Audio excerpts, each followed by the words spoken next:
வணக்கம். தட்சிணாமூர்த்தி ஸ்டோர்ஸ்லேருந்து பேசுகிறேன். என் பேர் அகஸ்தியன் இளைய பெருமாள். நான் இந்த தொழில் ஆரம்பித்து 1 வருஷம் தான் ஆச்சு.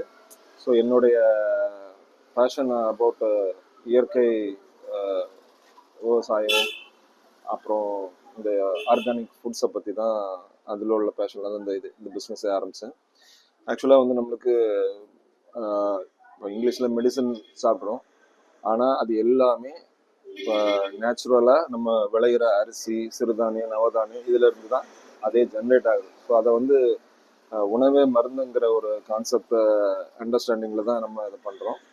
இப்போ நம்மளுக்கு அரிசி உங்களுக்கு தெரியும், பாரம்பரிய அரிசிங்கிறது வந்து நிறைய 7000 மேலே வகைகள் இருக்குது. நம்ம இப்போ நான் இப்போதைக்கு நம்ம ஒரு 42 வகையான ஆர்கானிக் ரைஸ் வச்சுருக்கேன்.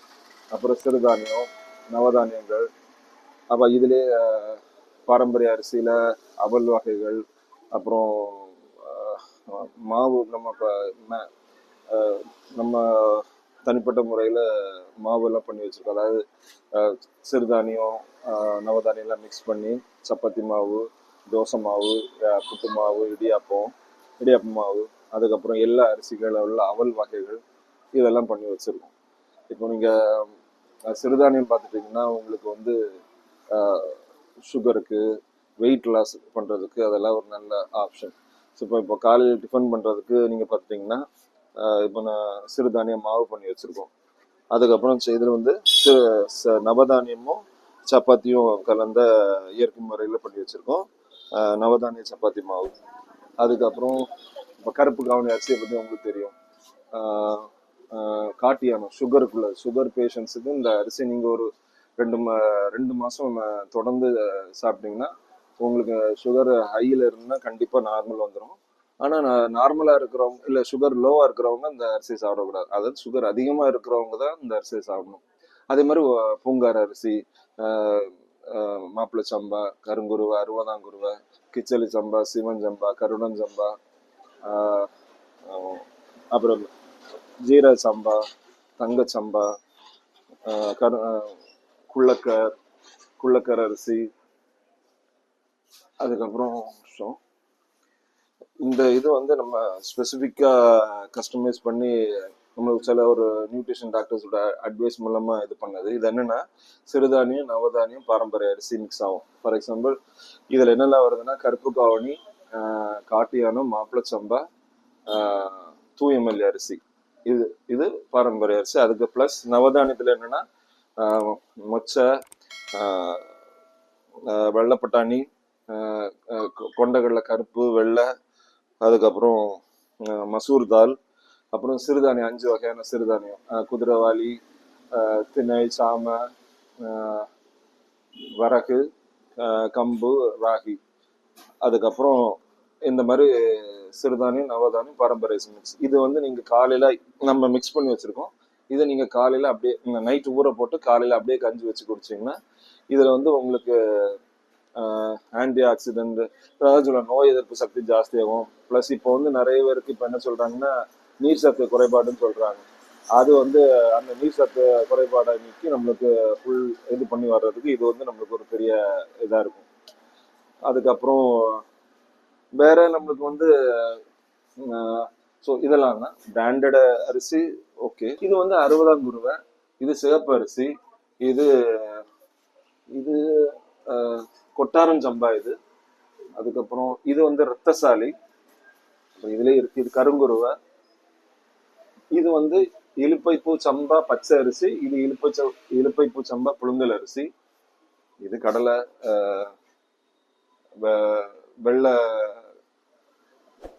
வெள்ளைப்பட்டாணி, இது சோப்பு சோளம், இது மூங்கில் அரிசி, இது கருடன் சம்பா, மாப்பிள்ளை சம்பா, சோயா பீன்ஸு, மசூர் தால். அப்புறம் இது வந்து ஊசி கோதுமைன்னு சொல்லுவாங்க. கோதுமையிலே 2 வகை இருக்கு. நீங்க நம்ம சாதாரண கோதுமை சாப்பிடுறது, அரிசி சாப்பிடுறது எல்லாம் ஒண்ணுதான். சுகருக்குன்னு உள்ள கோதுமை இந்த கோதுமை. அப்புறம் இது குடைவாழை அரிசி, அல்சருக்குன்னு சாப்பிடுவாங்க. அப்புறம் நவர அரிசி, கருத்தக்கர், சூரக்குருவை, இப்படி நிறைய அரிசி இருக்கு. அந்த அரிசிக்குள்ள நீங்க கூகுள்ல போய் இந்த ஒவ்வொரு அரிசியோட பர்பஸ் என்னங்கிறது பாத்தீங்கன்னாலே உங்களுக்கு ஃபுல்லா வந்துடும். இதுதான் நம்ம அந்த மிக்ஸ் கஞ்சி அப்படியே ரெடி பண்ணி வச்சிருக்க கஞ்சி மிக்ஸ். இதை அப்படியே முந்தின நாள் நைட்டு ஊற போட்டு காலையில அப்படியே எடுத்து இது பண்ணி சாப்பிடுறது மாதிரிதான். இது வந்து இது அந்த ஆக்சுவலா நம்ம கருப்பு கவுனியில குருணை. இதுல நீங்க அப்படியே கஞ்சி வச்சு குடிக்கலாம், இல்ல இதை நீங்க ஊற போட்டு தோசை அந்த மாதிரி மிக்ஸ் பண்ணிக்கலாம். இது திணை, இது இது கம்புல அவல், இது தங்கச்சம்பா அரிசி, இது கைக்குத்தல் தூயமல்லி,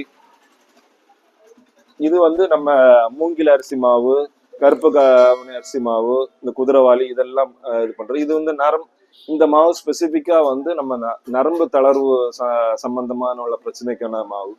இது வந்து நீங்க நரம்பு சம்பந்தமா எந்திர மாத்திரைகள் நிறைய இருக்கு, அது சாப்பிட்டா நிறைய சைடு எஃபெக்ட் வரும். ஜெனரலி வலிக்குள்ள மாத்திரையோ இல்ல நர்வ் சம்பந்தமான எந்த மாத்திரை சாப்பிட்டாலும் நம்ம லிவர் அண்ட் கிட்னி வந்து அஃபெக்ட் ஆகும். ஸோ அது வந்து அது ஒன்றும் பண்ண முடியாது. ஏன்னா அதை விட மோசமான ப்ராப்ளம் உள்ளதுதான் நரவு சம்பந்தமான நோய். இதை நீங்க அதாவது நோய் வந்த பிறகு நீங்க இதை சாப்பிட்டு சரியாகும்னு கேட்டா அது கஷ்டம். அதனால இதை நம்ம ரெகுலரா அப்பப்போ சாப்பிட்டுட்டு இருந்தோம்னா அதுக்குண்டான சக்தி நம்ம உடம்புல இருந்தா நம்மளுக்கு அது பெனிஃபிட்டா இருக்கும். இது பெரும்பயிறு, குதிரைவாளி, சிறுபைத்தம்பருப்பு, இது வரகு அரிசி, இது திணை தானியம், பறவைக்கு போடுறது திணை தானியம். இது உளுந்து, முழு உளுந்து தொலி எடுத்தது, சாம அரிசி. இது வந்து பாரம்பரிய அரிசியில உள்ள புட்டு மாவு. இது வந்து பாரம்பரிய அரிசி புட்டு மாவு. இது வந்து என்ன அரிசிலாம் வருமா, தூயமல்லி, மாப்பிள சம்பா, காட்டியாரம், கருப்பு கவுனி.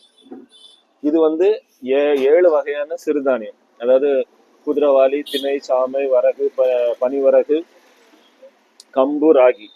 இது வந்து புட்டு மாவு, புட்டும் இடியாப்பமும் இதுல பண்ற மாதிரி இருக்கும். இது வந்து சாதா கோதுமை. இது வந்து பார்லி அரிசி, ஜவ் அரிசி, மக்காச்சோளம். இது வந்து அல்சருக்கு இதை சாப்பிட்டோம்னா இது நம்மளுக்கு வந்து அல்சருக்கு நல்ல ஒரு ரிலீஃப் கொடுக்கும். 2 மாசம் ஓரளவு, அதாவது ரொம்ப ஹெவி அல்சர் பேஷண்ட்டுக்கு இது வந்து நார்மல் ஒரு ஃபர்ஸ்ட் ஸ்டேஜ் செகண்ட் ஸ்டேஜ்ல உள்ள அல்சர் பேஷண்ட் இதை சாப்பிட்டா 2 மாசத்துல நம்மளுக்கு ஃபுல்லா ரெக்கவரி கொடுத்துரும். இதுல வந்து 10 வகையான நவதானிய, அதாவது கடலைகள் வரும், அது கூட சப்பாத்தி மாவு. இது கருப்பு கவுனி அரிசி. இது வந்து தூய மல்லியில அவல். அதாவது தூய மல்லி வந்து நம்ம பொன்னி அரிசி வந்து நிறைய கார்போஹைட்ரேட், அது வந்து நம்மளுக்கு சுகர் நிறைய இன்க்ரீஸ் பண்ணும். நம்மளுக்கு தூய மல்லி அரிசி வந்து அதே பொன்னில, ஆனா வந்து உங்களுக்கு சுகர் கிடையாது. ஸோ இது தூய மல்லி அரிசியில உள்ள அவல். இது வந்து கிச்சலி சம்பா அரிசி, இது சீரக சம்பா அரிசி, இது காணம், வெள்ளை காணம், கருப்பு காணம். காணங்கிறது வந்து எல்லா ஃபுட்லயும் நம்ம எடுத்துக்கணும். ஏன்னா அது வந்து கொலஸ்ட்ராலுக்கு இது ஒரு பெஸ்ட் மெடிசன். கொலஸ்ட்ரால, கெட்ட கொலஸ்ட்ரால நல்ல கொலஸ்ட்ரால மாத்துறது. ஸோ ஆல்மோஸ்ட் இது எல்லா ஃபுட்லயும் இதை எடுத்துக்கிறது நல்லது. இது மாப்பிள சம்பா அவல். இது கல்லம சம்பான்னு ஒரு சம்பா. அது இந்த கிட்டத்தட்ட மூங்கில் அரிசி மாதிரி, அதுவும் நல்ல ஒரு ஹெல்த்தியான அரிசி. இதுலயும் நீங்க ஒவ்வொரு அரிசியை பத்திக்குள்ள டெக்னிக்கல் டீடைல்ஸ் தெரிஞ்சுக்கணும். ஏன்னா அது வந்து ஒரு நாள் 2 நாள் சாப்பிட்டுக்கிட்டு நீங்க இது சரியாயிடும் அந்த சரியாயிடும் அப்படின்னு நினைக்கிறது இது கம்ப்ளீட்லி ராங்.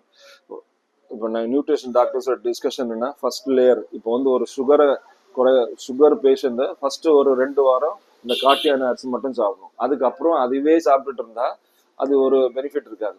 ஒன்ஸ் நீங்க இன்சுலின் லெவல் இன்க்ரீஸ் பண்ண போற அதுக்கு அடுத்தால இந்த கருங்குருவை, 60ஆங்குருவை, மாப்பிள சம்பா, அப்புறம் கருப்பு கவுனி, இதெல்லாம் ஒரு கோர்ஸா மாற்றி என்ன ஒண்ணு, இந்த அரிசிகள் எல்லாமே ஒரே அரிசியா. இப்போ வந்து டெய்லி நீங்க மீன் மட்டும் சாப்பிட்டுட்டு இருந்தா உங்களுக்கு புரோட்டீன் மட்டும்தான் கிடைக்கும், வேற எது கிடைக்காது. அதனால நம்ம சாப்பிடுறது வந்து எல்லாமே ஃபைபர், எல்லாமே நம்மளுக்கு கிடைக்கிற மாதிரியான பொருள் சாப்பிடணும். அதுதான் இந்த அரிசி வந்து பல வகையா இருக்கிறதுக்குள்ள காரணம் என்னன்னா இதுதான். இப்போ வந்து எல்லாமே அரிசி தானே அப்படின்னு நம்ம நினைச்சிட்டு இருக்கோம். நம்மளுக்கு வந்து பொன்னியை தவிர, செங்கல்பட்டை தவிர, சம்பாவை தவிர வேற எதுவுமே தெரியாது. ஆனா அந்தந்த அரிசிகள்ல இப்போ செங்கல்பட்டு ஒன்றும் தப்பான அரிசி கிடையாது. ஆனா வெறுமனையா நம்ம செங்கல்பட்டு மட்டும் சாப்பிட்டுட்டு இருக்கிறது வந்து அது நம்மளுக்கு நிறைய ஊட்டச்சத்தை கிடைக்காம ஆக்கிடும். அதனால ஒரு ஸ்டேஜுக்கு அப்புறம் அதுவே நம்மளுக்கு பிரச்சனை ஆகும். இந்த செங்கல்பட்டு அரிசிலாம் ஒரு ரொம்ப நாள் சாப்பிட்டோம்னா நம்மளுக்கு வந்து சிறுகுடல்ல அடைப்புகள் வரும். அதான் அதுவும் ஓகே. வாரத்துக்கு 2 நாள் செங்கல்பட்டு சாப்பிட்றதுல தப்பு இல்லை. மற்றபடி நீங்க மிக்ஸ் பண்ணி இந்த அதான் இப்ப என்கிட்ட 42 வகையான சம்பா இருக்கு. ஸோ நீங்க அதுல ஏதாவது ஒரு இலுப்பை பூச்சம்பா, அப்புறம் ரத்த சோகை உள்ளவங்க ரத்தசாலி அரிசி, பூங்கார் அரிசி. பூங்காருங்கிறது வந்து ஏஜ் அட்டன் பண்ண நம்ம பெண் குழந்தைங்க, அப்புறம் தாய்மார்கள், இவங்களுக்கு தான் அது மெயினா. எப்படின்னா ஏஜ் அட்டன் பண்ண, அதாவது அவங்களுக்கு அந்த பீரியட் ஸ்டார்ட் பண்றதுக்கும் முன்னாடி ஒரு 5 நாளையில இருந்து பீரியட்ஸ் முடிகிற ஒரு 5 நாள் வரைக்கும் இந்த பூங்கார் அரிசி மத்தியானம் அவங்க டெய்லி சாப்பிடணும். இந்த பூங்கார் அரிசிங்கிறது ஒரு பேஸ் லெவல். அது என்னன்னா இப்போ வந்து ஊட்டச்சத்து குறைபாடுனால அவங்களுக்கு வந்து நிறைய பிரச்சனை வருது. இப்போ லேடிஸ்க்கு நிறைய ப்ராப்ளம் சொல்லுவாங்க, அந்த ப்ராப்ளம் இருக்கு, இந்த ப்ராப்ளம் இருக்கு, நிறைய சொல்லுவாங்க. இன்ஃபினிட் இப்போ நிறைய இதுக்கு ட்ரீட்மெண்ட்டுக்கு எல்லாம் போறாங்க. அது என்னன்னா அவங்க சின்ன வயசுல இருந்து அவங்க இந்த ஊட்டச்சத்தை கரெக்ட் அவங்க ஹெல்த் இல்லாததுனால தான் அவங்களுக்கு இந்த ப்ராப்ளமே வர்றது. ஃபார் எக்ஸாம்பிள் ஒரு சின்ன சிம்பிள் விஷயம் சொல்லணும்னா, முதுகுவலி ஆஃப்டர் போஸ்ட் டெலிவரி முதுகுவலி வரும்னு சொல்றாங்க. அது ஏங்கிற இதை இன்டெப்தா யாரும் படிக்கிறது இல்லை. நானும் எனக்கும் தெரியாது. இங்க ஒரு ஒரு நியூட்ரிஷன் டாக்டர் வாங்க வரும்போது நான் அவங்கள்ட்ட பேசுனது அவங்க என்கிட்ட சொன்னது, ஆஃப்டர் டெலிவரி பாடி எல்லாமே லூஸ்அப் ஆகி கொஞ்சம் விரிஞ்சிடும். அதனால அவங்களுக்கு வந்து பேக் அந்த மசில்ஸ் எல்லாம் கொஞ்சம் ஃப்ரீ ஆகி முதுகு தண்டுவாடத்துக்கு அவங்களுக்கு அந்த பிடிமானம் இல்லாம தான் அந்த முதுவலி வர்றது. அது ஏன் அந்த விரிஞ்ச பாடி திருப்பி சுருங்குறதுக்கு அவங்களுக்கு சத்து இல்லாததுனால தான் இந்த பிரச்சனை. அப்ப பூங்கார் அரிசி அவங்க பேசிக்கா சாப்பிட்டாங்கன்னா அந்த விரிஞ்ச பாடி வந்து சுருங்கும். அது வந்து நிறைய பெர்ஸ்பெக்டிவ் சொன்னா நிறைய பேர் பியூட்டிக்காக வயர் ஸ்லிம்மா இருக்கணும் அப்படிங்கிற ஒரு கான்செப்ட்லயும் அதை எடுத்துப்பாங்க. பட் பேசிக்கலா பூங்கார் அரிசி வந்து என்ன கொடுக்குதுன்னா அவங்களுக்கு வந்து அந்த ஃபர்ஸ்ட் லேயர் ஆஃப் பேசிக் அந்த ஹெல்த்துக்கு உண்டான இது அந்த பூங்கார்.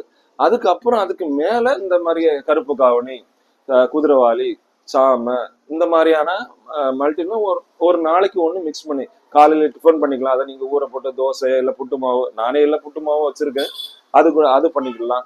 இல்லை நைட்டுக்கு வந்து ஒரு ஒரு ஒரு ஸ்வீட்ஸ் ஏதோ தின்பண்டம் பண்ணி கொடுக்கலாம் அப்படிங்கிறது.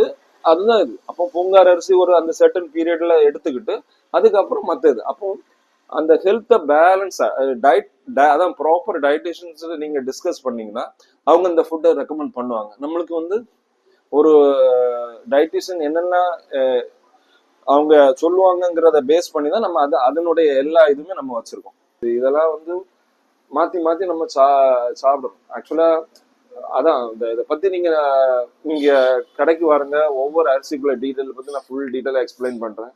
அது எப்படி நம்மளுக்கு இருக்கும் அப்படிங்கிறதும் நம்ம பேசிக்கலாம். அதுக்கப்புறம் வேற செக்கெண்ணெய் இருக்கு. அப்புறம்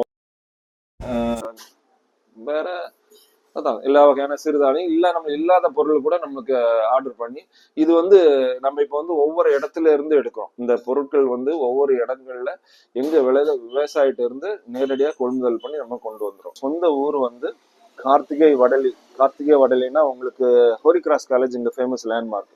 ஹோலி கிராஸ் காலேஜுக்கு பின்னாடி வந்து மேலச்சிரோண்டின்னு ஊர் இருக்கு. அந்த ஊருக்கு அடுத்த ஊர் தான் கார்த்திகை வடலி. ஸோ எனக்கு ஊர் வந்து கார்த்திகை வடலி. நான் இங்க வந்து கடை வச்சிருக்கேன் இந்த மேல்ரம். கன்னியாகுமரி மாவட்டம் நம்மளுக்கு தெரியும், இயற்கையான ஒரு நல்ல எல்லாம் இருந்த இடம். இப்போ நல்ல டெவலப்மெண்ட் அது இதுன்னு ஆகிருக்கு. டூரிசம், நிறைய கோயில் இருக்கு. அப்புறம் உங்களுக்கு ஒரு இன்டர்நேஷ்னல் டூரிஸ்ட் ஸ்பாட் அப்படிங்கிறதுனால பலதரத்து மக்கள் வந்து போகிற இடம். ஸோ நீங்கள் இங்கே வந்தீங்கன்னா கோயில், ஃபால்ஸு, அப்புறம் கன்னியாகுமரி உங்களுக்கு சன்செட் பாயிண்ட்டு, இந்த மாதிரி திருவள்ளுவர் சிலை, இப்போ அதில் நிறைய இதெல்லாம் இருக்குது. ஸோ உங்களுக்கு கன்னியாகுமரியை பொறுத்த வரைக்கும் டூரிசம் வந்து ஒரு பெரிய அட்வான்டேஜ் உள்ள ஏரியா. நிறைய பக்கத்துலேயே நிறைய டூரிஸ்ட் ஸ்பாட் இருக்கும். ஸோ அது வந்து நீங்கள் எக்ஸ்ப்ளோர் பண்ணுறதுக்கு இன்னும் நிறைய வாய்ப்புகள். ஸோ வந்து பாருங்க. நம்ம கடை வந்து எங்கே இருக்குன்னா டெரிக் ஜங்ஷன்ல இருந்து மேலராமன் புதூர் வரக்கூடிய ரோட்ல இருக்கு. நீங்க டெரிக் ஜங்ஷன்ல இருந்து வந்தீங்கன்னா ஒரு 200 மீட்டர்ஸ்ல ஒரு எஸ்கட் வரும். அந்த எஸ்கட்ல இருக்கிற காம்ப்ளெக்ஸ்ல ஒரு கடை தான் நம்ம தட்சிணாமூர்த்தி ஸ்டோர்ஸ். வணக்கம், நன்றி. Welcome to Dakshinamurthy stores. Thank you. Click Kumari YouTube சேனலை எல்லாரும் சப்ஸ்கிரைப் பண்ணுங்க. இதை மாதிரி நிறைய கடைகளை அவங்க கவர் பண்றாங்க. உங்களுக்கு வந்து கன்னியாகுமரி எக்ஸ்ப்ளோர் பண்றதுக்கு இவங்க ஒரு பெரிய உதவியா இருப்பாங்க. ஸோ ப்ளீஸ் சப்ஸ்கிரைப் அண்ட் அவங்கள சேனலை ஃபார்வர்ட் பண்ணுங்க. கிளிக் கன்னியாகுமரி.